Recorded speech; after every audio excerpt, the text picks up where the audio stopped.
All right. So there's also been a march that went from Limache, which is inland from Viña del Mar, about 30 minutes.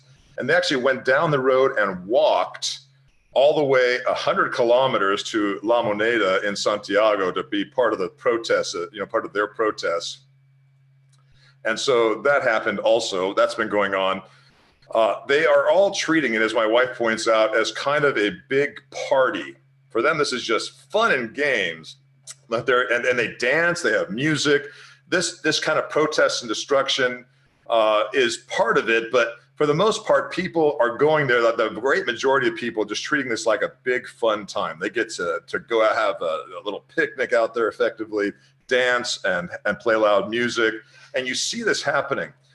So for them, this is the public showing its support for these leftist ideas that they're going after, and they're able to enjoy themselves effectively. And it's sick.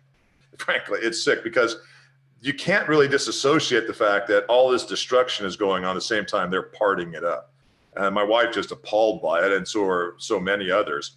Douglas Pollock was telling me the other night when I had our Spanish broadcast with him that he was just amazed by the fact that these people were able to get away with it as they are, but he was optimistic that at one point Pinochet had 75% support in 1980, and even by the time people were tired of him in 1989 and asked him to step down, there was 45% of the people still voting and clinging to having him. So did the population change dramatically since then in terms of how they're going to vote? I don't know. But he's optimistic to think that, yes, there will be a time now that we'll be able to go back and gain power again or wrench power away from these communists. Their bark is very loud, but they're a very small minority. And a lot of these people in the center are not going to put up with it. Yeah, they want more benefits. They want bigger pensions and less hours to work. Many of them want a minimum wage hike. Many do not, by the way, but especially small businesses that can't afford employees at a minimum wage. But still, there is some question about whether or not we can win or not in the future. But I think the answer is yes. I think it requires us to sway the minds of about 10% of the people in the center to not vote for the communists and the leftist agenda that's going on. All right, well, let's see. There's also been the tally is 1,459 people arrested in the Bio region. We don't hear much about that. That's Concepcion. Goes all the way inland to Los Angeles and around there. And there have been, in Concepcion itself, or in that province, 1,217. So around the Concepcion area, which has in the past been full of many Marxists, especially through the University of Concepcion and the Catholic University there, it's been a problem in the past. It seems to be in the present state too. There have been, on October 22nd was the latest data I could find on this, 191 people wounded in Valparaiso. 310 people were arrested in Valparaiso. 58 of them were people protesting, and 59% of them were committing crimes. 59 of them were committing crimes. 93 of them were curfew violators. So Valparaiso has suffered a lot as well, besides Concepcion, in all of this in terms of having damage and people destroying things. In Temuco, we saw Pedro de Valdivia's statue. And I'm no great fan of, as I said before, I think before here, it was in Spanish, I said, I'm no big fan of conquistadores. I mean, I'm a libertarian. And if they have a statue of somebody, though, I make use of that statue. I used to have one, I still do somewhere, of Mao Zedong, where I just keep them in the foyer of the house. So when people come in and say, why do you have a statue of Mao? I said, well, read the description below. And I'd put Romans 13 down there to go against this popular incorrect view that evangelicals have about Romans 13, thinking that the state is the one, and I would suggest that the state's the one who defines what's good and evil, not what God does. And the other side, I just put a point for anybody could appreciate that this was the greatest mass murderer in history, and we ought to remember him for what he was. R.J. Rummel, a professor from the University of Hawaii, said he killed 72 million people. I think that's probably correct. He was a very evil, nasty man, and he was a communist. So I think statues are very useful at times, as long as they teach us something. And even in Washington with the Lincoln Memorial and FDR Memorial, I think we do a great service in some sense to people if we can teach them with it. The problem is, of course, when we just have rampant vandalism. And so roping the guy's statue, Valdivia in Temuco, and pulling him, he actually busted the statue in half and showed the picture in social media going on the ground. It's just to be rancorous, violent, vandalistic people. There's really no point of it, but that's also going on around the country, that kind of stuff. Although that bothers me far less than other things, I'll have to admit, that you see. On the 23rd of October, there were other stats that came out, which I don't know if changed a whole lot since then, because we have not heard of major structures burning down. For instance, the Cencosud system on that date had reported, and Cencosud owns Jumbo, Easy, Santa Isabel, and a few other smaller things, smaller like a pharmacy, I believe, and some other stuff. They reported 49 of their stores looted, 24 of them severely damaged, 5 burned, all right? A total of 77 of their 364 stores were affected negatively by this.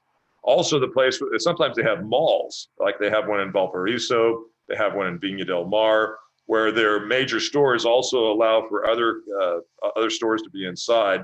But some of them really big, like Mall Plaza, which I think is in Maipu, and it was so thoroughly destroyed and looted that the whole thing's pretty much closed down. And I don't know if that's changed in the last week or not, but a lot of people lost their jobs and a lot of things went out of business that day on account of the looting over there and the destruction that was put in Maipu.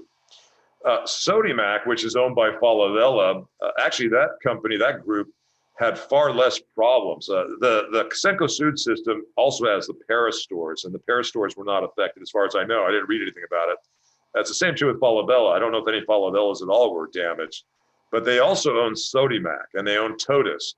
As far as I can tell, Totus had very little problem. And I just don't, maybe it's just I didn't see any reports on it, but it's curious that was affected the least of all the supermarket chains. Some public choice economists like me might begin to look at why that might be the case. But at any rate, Sodimac had 15 damaged stores, and that's a pretty big shot. And the Concepcion one, I think we showed last time, being burned to the ground, was tremendous. There were also a lot of leader stores damaged. That's a different group. That's the Wal-Mart group, and it includes Cuenta. Cuenta is this overstock store that's mostly popular in regions, but also the lower class areas of Santiago, where they just have so much of stuff that they can't put it through leader, that they throw it to Cuenta and it gets 10 or 20% marked down there. I've been in those stores before. It's kind of like going into a warehouse to shop, but people do it because it's a lot cheaper. And 125 of their stores, plus some extra ones I heard, like the one in Iquique and a couple others have happened since. So I'd say 125 plus, it might be 130 of their stores have been severely damaged or burned to the ground and looted, things like that. In Tricott's this little store, relatively little store compared to the others. You see it in different places. Apparently, they've closed down their system nationwide. Almost all of them were damaged. When I read that in the paper, I could hardly believe. There's one in Viña here. There are several places in Quilpué, Valparaiso, also in Santiago. And that's what the news story is. So I had no way to verify it, otherwise what I saw. It's a smaller chain like the Johnson chain, which is part of Cencosud also, that was damaged like that, but apparently it is the case. The Unimarc stores, which include things like the OK Market also, have 150 stores damaged. Very, very significant shot to them because they're a smaller group. I did not hear of any Montserrat stores, Montserrat stores being damaged, which is an even smaller chain. And that's also very curious. Why are some of these being damaged more than others? There were many pharmacies damaged. Salco brand, Joe and I were down in Reñaca the other day and they boarded it up. They were so concerned after they just massively looted that one in downtown Santiago. And you're right in broad daylight, so to speak, when all this other stuff's burning down right around it in Santa Rosa near the Alameda main thoroughfare. So they suffered. Cruz Verdes had a number of pharmacies looted and burned down. So they've not been free of it either. And I don't know the exact numbers, but there are lots of pharmacies that have been affected by it. We've also had 20 high schools that have been damaged in one way or another in the country. Why, I don't know, but there's high schools and there's many schools that are still not back in classes still, that are public schools or private schools. 55 is the last toll I heard of government buildings were damaged. So just summing up those ones I just mentioned, there's 1,100 businesses. And there may be more than that, as I've also seen figures like 1,300. Could be 1,300, could be 1,100. If you're talking about 100 people employed in each place on average, if that were a true number, I have no idea if it's correct or not, and you got 1,100, we're talking about 100,000 people, right, that don't have jobs. That's a pretty significant hit for the workforce. Not only that, but all the other people that supply and do services for those companies no longer have work. And maybe there were less than that. Maybe it's only 50 people on average or 80. I don't know. Or maybe it's more. I don't know. But it's a big chunk of the workforce that was dramatically affected and probably are not going to vote for communists, nor are their families that now have to support those people, because in Chile, the amount of money people get, especially if they're store owners or managers, is little or nothing for being unemployed, because of this. So this caused a lot of social ire, I would say, having these many stores destroyed. In addition to that, the Chamber of Commerce for the small and medium-sized businesses claims that there are 40,000 micro businesses that have been destroyed or harmed. I'm talking about kiosks or people that have 1 or 2 employees. I don't know how they came up with the 40,000 number, but that's very serious also. If that many people are now out of work, and a lot of people can no longer get the goods and services they wanted from those people on account of this. I also mentioned, I think last time, the 2 hotels in Providencia that were burned down. The Enel Tower, obviously, that was one of the first things to go. And many malls have been affected by this.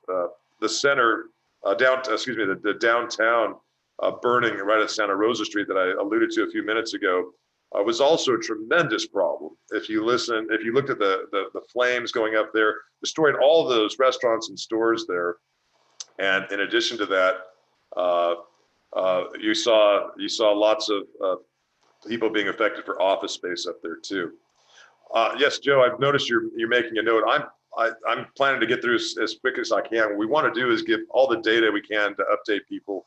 And so I'm running through it as quick as I can. I have no particular time constraints on what we're doing today. And I know I'm maybe being a little long-winded if that's your point. That isn't uncommon for me, as you well know. Anyway, I'll try to be a little quicker if that makes any difference for folks, because I probably listening to long videos is hard to do. There's been massive graffiti and window breaking everywhere, as I've mentioned. There are also lots of volunteers out there cleaning it up. And when they try to clean up, there are communists who come by and get mad for taking out the graffiti and actually get in fights with them. But it's nice to see that people are willing to be volunteers and clean up the town after what these communists and criminals and vandals have done to it. The communists are also active in other things. They're trying to, of course, impeach Piñera. They're trying to also get rid of the Constitution that was formed by this joint committee under the military government, but headed by Alessandri, who was the president in the 1950s, 1958 to 62 or 64, whatever it was, and so they're trying to change that again, get rid of it, and put in their communist constitution. This is very dangerous. They're showing up and trying to do these little town hall meetings and acting like they're just disinterested citizens. And so people in the PI chat group mentioned today, one strategy people have been going after them with is to show up and then ask them what party do they belong to. And this one case happened not too long ago, apparently in Santiago. And they said, well, we're not from any party. We're just here to represent the people. I said, okay, well, go ahead and give me your route number then. And he got it. I don't know if he got his Carnet card or what. And he says, I'm going to plug it into the Cervel page to see if you happen to be, working with some kind of a political party. And so the guy didn't want to look embarrassed and gave him the route number, and turned out Communist Party. Because you can do that. If you're registered as a party militant, as they call it, or a member, it shows up on the website. So these Chileans will lie all day about stuff, but it turns out, that this was the Communist Party. the whole meeting broke down as soon as that was found out, which is another encouraging bit of information for us, that although they had this great swell of all this, in the end, they backed down or it fell apart because people don't like the communists here, even though they do so much damage and stuff.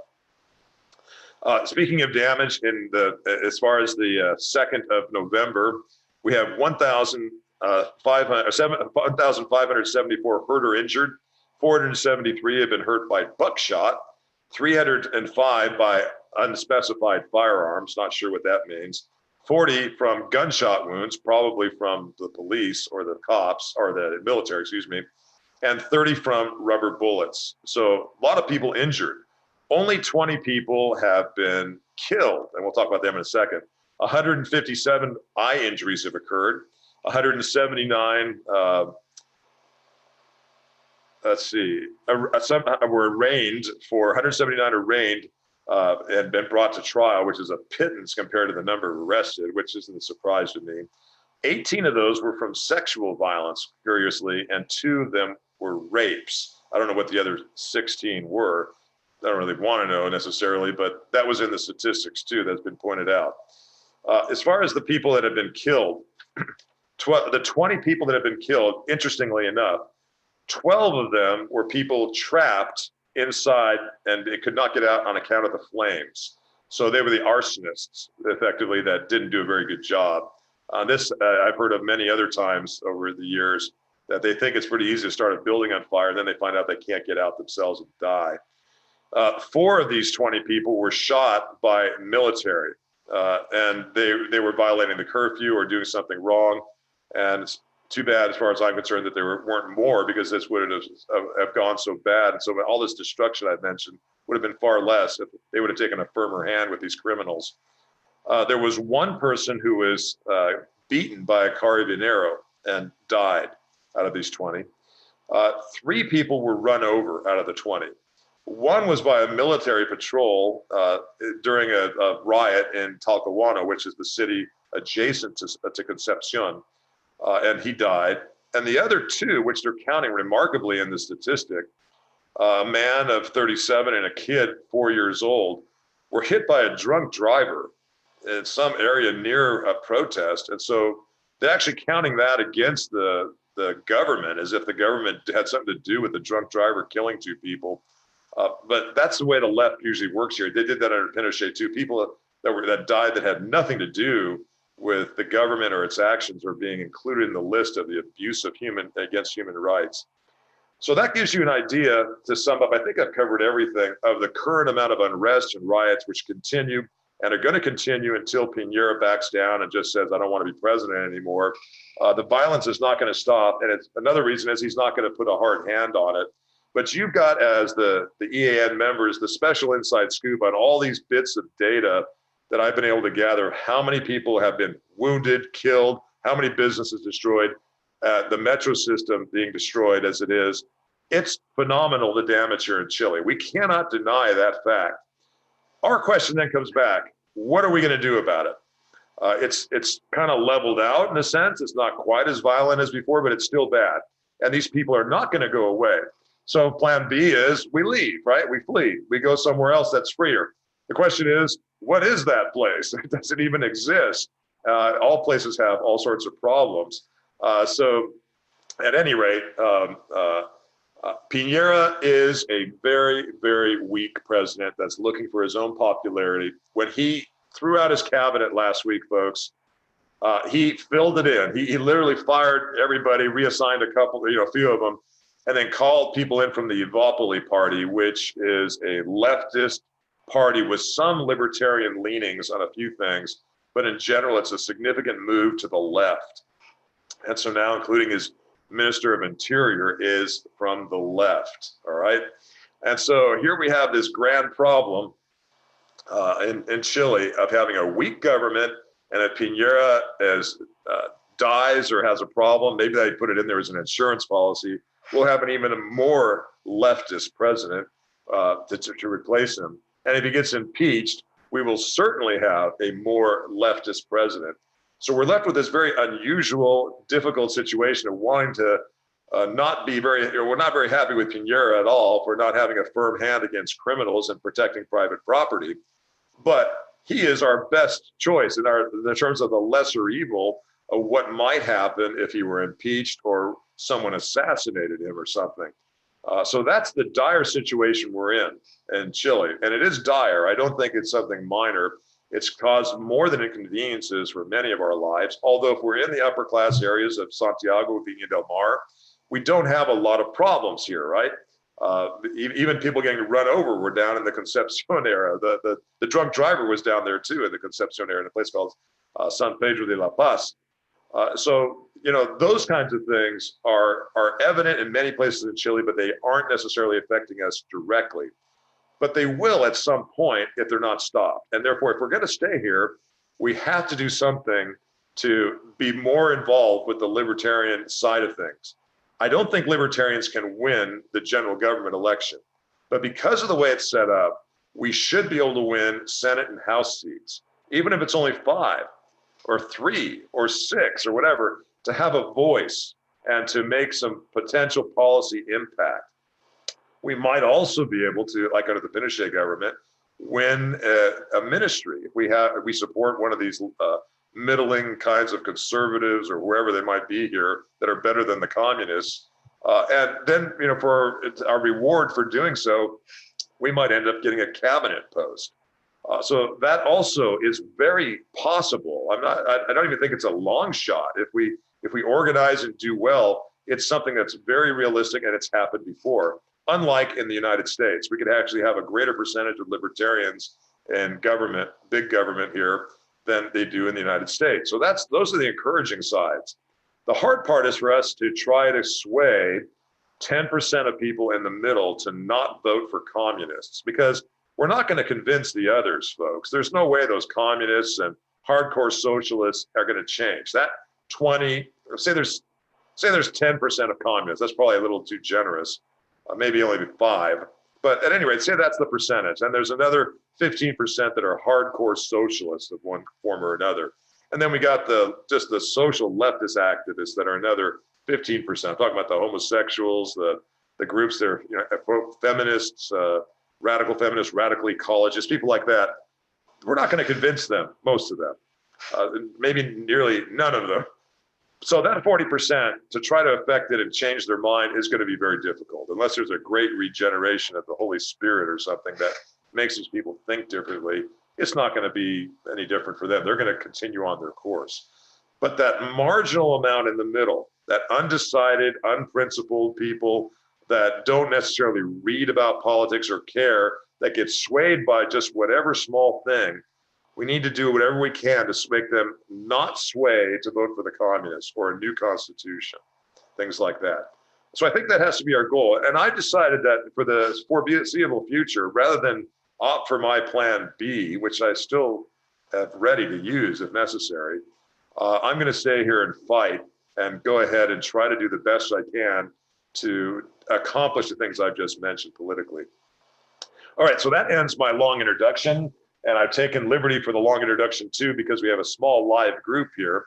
And I imagine people who are listening to this on the video will be happy to simply listen to the video alone and not have a lot of questions. But we're going to go ahead and answer a few here. I see Joseph said here, a left-leaning government is probably the best outcome.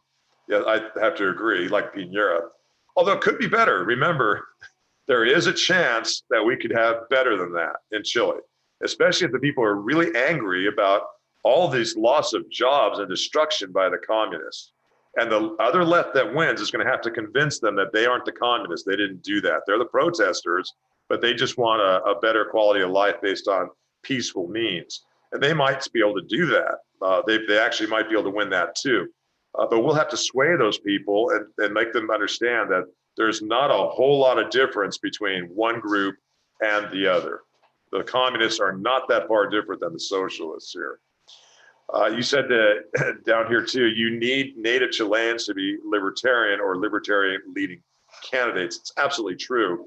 And one problem we have here, it's a good question to bring up, is people that are libertarians here are not well-read libertarians, with some really bright exceptions. I mentioned before guy I'm really pleased with in our group, Dusan, who really reads a lot and knows a lot, and some of my former students like Jose Luis or Gino, and some other. Gino's been on some broadcasts with me, and there are others, Sergio Melendez. I don't know if I should say everybody's last name or not. I guess it's okay, but there are some good libertarians here that have, many have been my assistants when I've taught in universities, and they became strong libertarians. They continue to read. There is the old group that's como Hermógenes Pérez de Arce, that's clearly libertarian. You know, and they're in their 80s, and there are some like that. A lot of his generation has died already that were libertarians, were the Chicago boys, but there are some still around, like Pepe Piñera, and there are Ralph Luders. And although we don't agree at everything of people like Ralph Luders necessarily, he's still in the libertarian camp. A lot of the libertarians here that are kind of social libertarians, and but still have this leftist bias. You know, they believe libertarian principles for the markets, like Concha does, but he's still pro-abortion, and he still wants the state to get involved with promoting two-parent homosexual parent adoptions, which libertarians are not in favor of. We don't want the state to get involved with the family at all, not just be in favor of one side or the other on that issue. We don't want the government involved with that. So the libertarians here, the quality of libertarians is vastly different than the quality in the US. And that's a huge push for you guys who are libertarians living in Chile. You can make a difference just helping to educate and get information to these people. Give them links to websites that are already in Spanish in the US from the Mises Institute, from Foundation for Economic Education, and whoever else, Mackinac or Independent Institute, et cetera. That's good. And if it's in English only, you can hire somebody to translate it. Put a little bit of money into it. Joe Johnson here in our EN group has been working on some web pages we have now, Partido Independencia, to anglicize it, .cl, and libertar.cl. Libertar is a verb in Spanish that means to set someone free. And we're going to be publishing articles and linking to other people's blogs who are largely libertarians, like Villegas y Teresa Marinovich, and we're going to do it in Spanish. So we'll allow some English to be in there, but for the most part, this is a Spanish-speaking country, right? So we need to be in that language. So those are things you can start to do, and it's hard to make a difference. And that's going to require a grassroots movement that shows people why a free society is better than an unfree society, and sway over enough voters so that mass of leftists and communists and violent people cannot dominate us in the future. And then hopefully get somebody in office who's not a spineless politician like Piñera that simply allows, how many stores did I say? 1,200, 1,300, who knows, businesses to be destroyed. I mean, it's crazy. Why in the world would we even have a state? Why is it even necessary to have a state if that could happen? It'd be better to live under anarchy and not pay any taxes, wouldn't it? I mean, what's the point? They can't even defend the streets against looters and stuff like that. Chile's making a great case right now for libertarian anarchism by what we've seen, because the government is so inept. And of course, the minarchists are going to respond, well, it's not really a fair case to put Piñera up there who's trying to make peace with leftists, right? And really is a Christian Democrat by birth. Yeah, okay. And so what we really need to have is somebody who's a little more conservative or libertarian in office. But this isn't going to happen. Okay, you can have your test case in the future, but right now it's not looking very good for the minarchists, at least at the moment. Maybe in the future. Yeah, native Chilean voters will never vote for a foreign-born candidate. Why do you think that's true, Joseph? I'm not sure that's the case at all. In fact, I would say the opposite. Because you're a gringo, okay. No, I would say the opposite. My opinion is that Chileans do not trust other Chileans, but they automatically trust us, who are gringos, far more, because they do not believe that we have the same culture that they do of being identified by the lie, defined by people who are without trust or untrustworthy. They're defined by people that are trying to take advantage of somebody else at all times, whether it's in a dating relationship, a business relationship, or in politics. And they tend to think gringos are somewhat stupid, gullible, naive, or they use the word innocent, but that works to our advantage too, because when we level a criticism, it has a different weight with them. When we tell them something, they can usually believe us, and we will actually perform. And unless it's an accident or something happens to us, we will keep our word. That is unusual for them, but they know that about us. They still don't understand why we could have newspaper stands in New York City and people who put a quarter in, and a long time ago, I don't even know if they exist anymore, and pull out only one paper instead of taking the stack. They just think it's a strange, weird perversion in our brains that allow us to think like that or act that way. But that also works in our favor because they have a different level of respect for us automatically. And they also believe our education is different because when they went through school, they cheated. Almost all of them, I'm sure. I even had some of my helpers, or one of my helpers I caught cheating, and he's usually my best students because it's just in their nature. They do it here. From the time they're in kindergarten, they learn that lying and cheating are okay.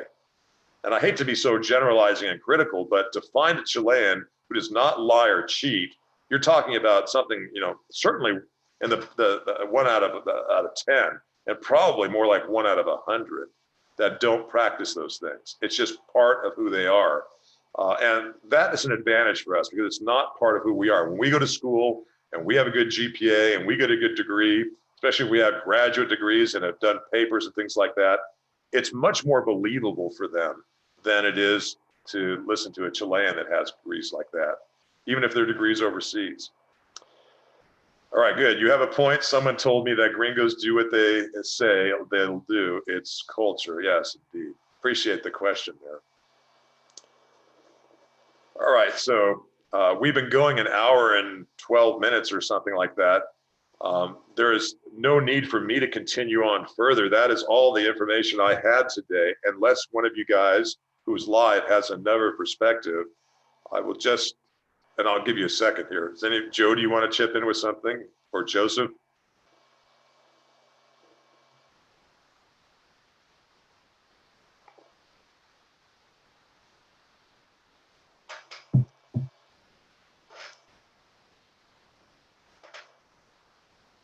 You think the trend short term is to the left? It may be. But remember, have some perspective on this, Joseph. Santiago has 7 million people. In our calculations at PI, there's no way they could have fit 1.2 million in that square in those surrounding areas. You'd have to fit six human beings in 1 square meter. That's just not going to happen. But let's assume that it was 500,000 people. That's only three for every square meter. That's still less than, 8% of the population of Santiago was out there. And some were kids that were there at any rate, not all of them. But the hard left here has been really capable of calling out its people to go and do these kinds of marches historically in Chile. And remember, right before Piñera was elected, the left had an extraordinary lead. It looked like they were really going to add up all the leftist candidates together and vote for Guillermo, and Piñera had no chance. Piñera had, I think, 43%, as I recall, of the vote, and all the leftist parties added up over 50. But Piñera won, and Piñera won with 55%.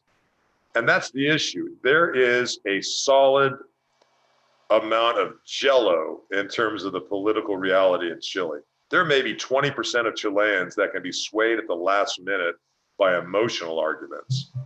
And those are the key thing. If they're scared, because they're not interested in breaking things, those 20%, they just want to go through life, have fun. They may not be big thinkers, like typical political events tend to be in the middle. And right now, I'm not sure they're very well swayed when we publish these statistics. Our greatest enemy is that the main media does not emphasize this. And when they go to interview people on live, they're talking to the Communist Party members. Why would you do that when it's only 5% of the votes in the Congress? But that's what they're doing. They give these guys way more time than they deserve. And that is a problem. The media here is a problem. If some libertarian could fund a radio or a TV station somehow, some way, I have no idea what it costs, And instead, I'm not talking about doing something lame like Fox News in the US. I mean a truly free market oriented news channel that does all the news like Fox News would or any other thing here, except they would not have the leftist bias. And instead of always interviewing a leftist, we would always interview a libertarian, even after we interviewed a communist or somebody who believed in free markets, even if it was a conservative. That would have a tremendous impact because Chileans don't read, and what they get is from the television. And what they get from the television is an enormous injection of leftist ideology that gets rammed down their throats. So they just repeat like parrots these mantras that are put forth by communists. So a think tank might help us here. But my guess is we need something that is going to reach these masses some way, and that just needs to sway over the 10% of the jello so that they don't vote for the left. And as soon as that happens, remember on the other side, there's still that 45% that voted to keep Pinochet even in 1989.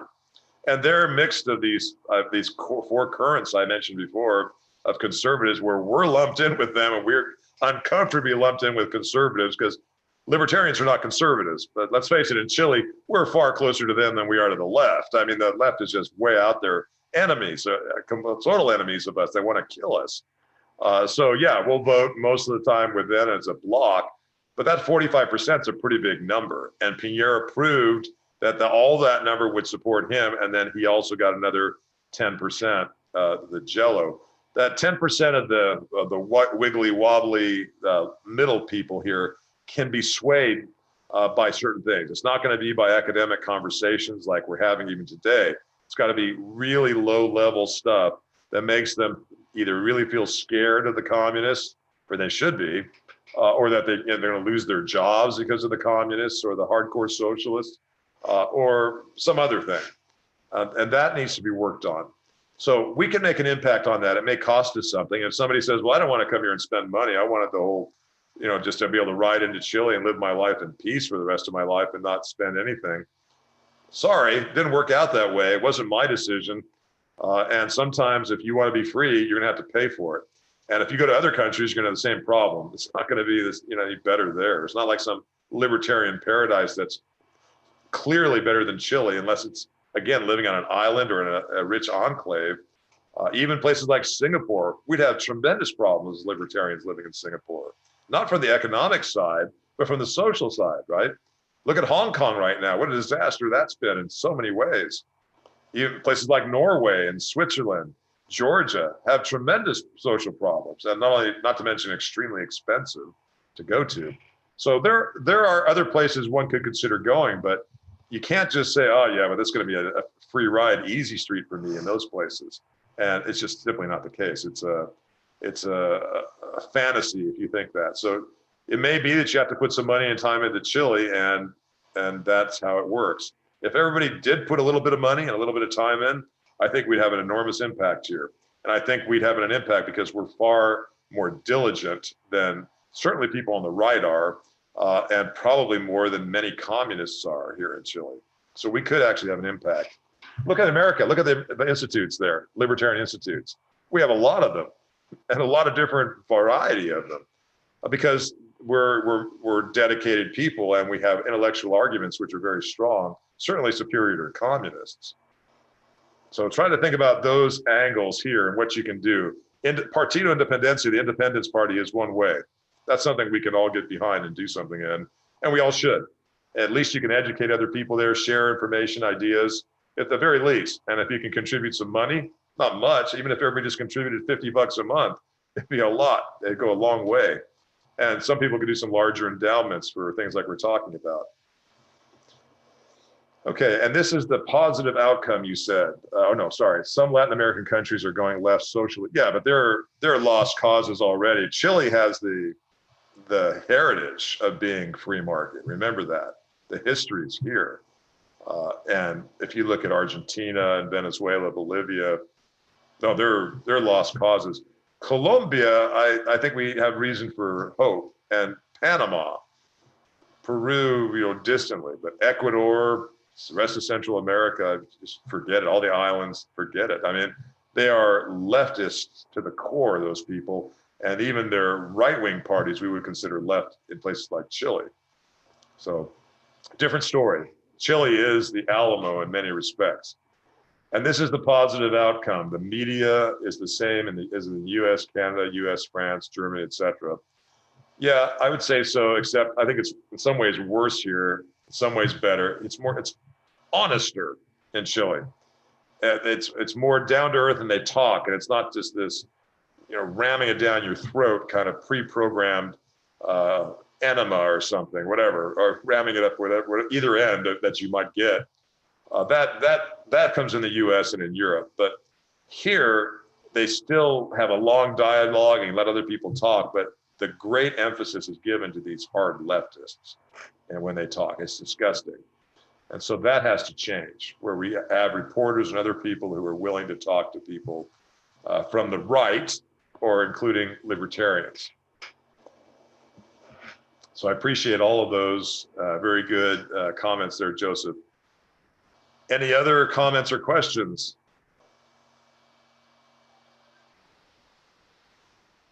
Hey, we've been going an hour and 20 minutes. Sounds like a good time to stop. If no one else has anything else to say.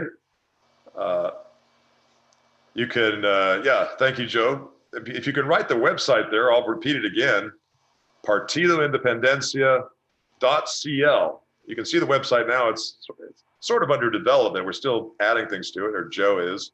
Appreciate Joe's effort so much in that, because I don't have knowledge or time to really go and do it.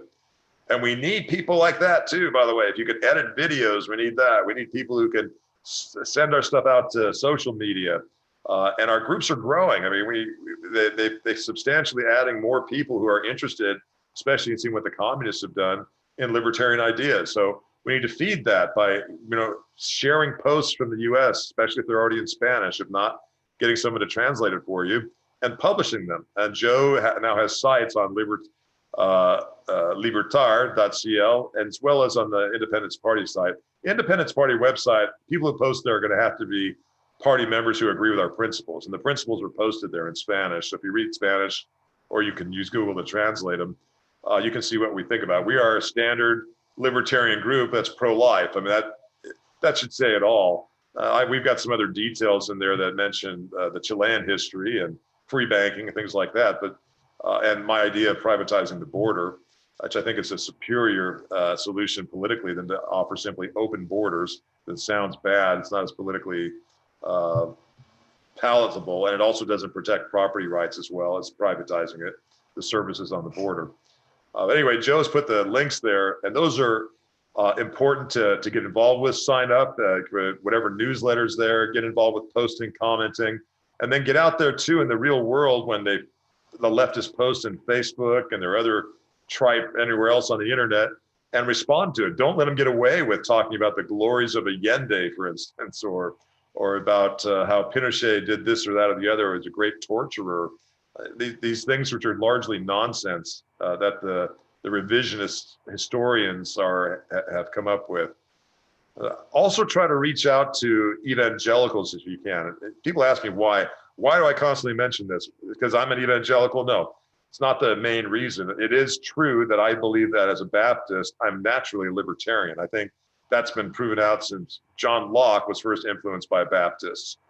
We are the premier religion that's linked to a libertarian idea because the scriptures teach that. But in terms of the political party, we have no religious ties. I mean, we have atheists, we have people I think who are Taoists, we have Roman Catholics, and all kinds of Protestants, as long as Baptists in the party. But in terms of getting votes here, folks, even the most ardent atheist has got to understand that he's really better off in a society dominated by Baptists, for instance, than he would be by Muslims or communists or even Hindu people. Those institutions are not that attractive to atheists, and not only that, might kill them. They're not well received. And on top of all that, how many atheists are there? Let's say we convert all the atheists in Chile to be libertarians. We're talking about less than probably 5% of the population that are truly atheists. It may be more than that, I don't know, but it's not a large number. Whereas evangelicals are around 20%. And most of them are naive Pentecostals, which is a problem in and of itself. There's no question about it. They're Pentecostals emotionally. They don't know the Bibles very well. They don't read much. So it's a tremendous problem for us to overcome. But let's face it, folks, that is a voting block that it's important to reach.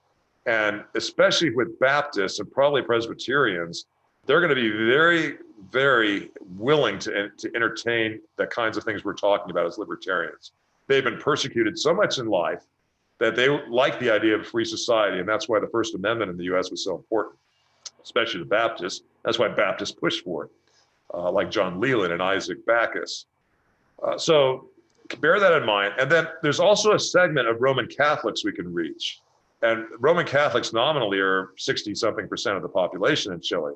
Now, how many of them actually go to church? I mean, yeah, they're Catholics, but they're also lesbians or homosexuals at times, or they're adulterers, or who knows whatever else. I mean, they don't practice very much about the religion of Catholic doctrine. And people like Jews, by the way, are even less.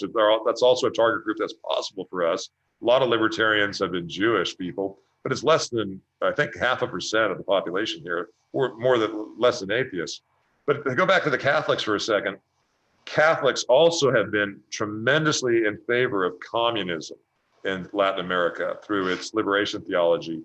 And in the Vicario de Solidaridad, this Vicaria, I think it was called, de Solidaridad, that Hermógenes talks about in his book, they tremendously helped the communists against Pinochet in Chile. So when you talk to Catholics, you can find out, first of all, if they really believe in their doctrine. And if they don't, then you have to sort of cross them off the list as part of this jello, 20% that you might be able to influence at the margin. But as far as making serious libertarians, you're going to have to really find those serious Catholics that are Opus Dei or Legionarios de Cristo that really believe their doctrine and try to act it and practice it. Those are important possibilities too. But I'm guessing it's less than 10% of the population here. So that's another issue, isn't it? To bear in mind. So when you're trying to figure out who are we going to have to capture practically to get the votes we need, you need to think in these terms. Evangelicals have got to be the biggest target group we're going after. And if we can pick up a few Jews and atheists on the side, great. Other than that, we have to go after these old line Catholics, whatever line they might be, that are serious about their religion and not going to support communism. And they're here. There's a lot of them here, but again, it's 10% of the population, might be 1 million or 2 of them here in Chile. So practically, politically, think about it in those terms.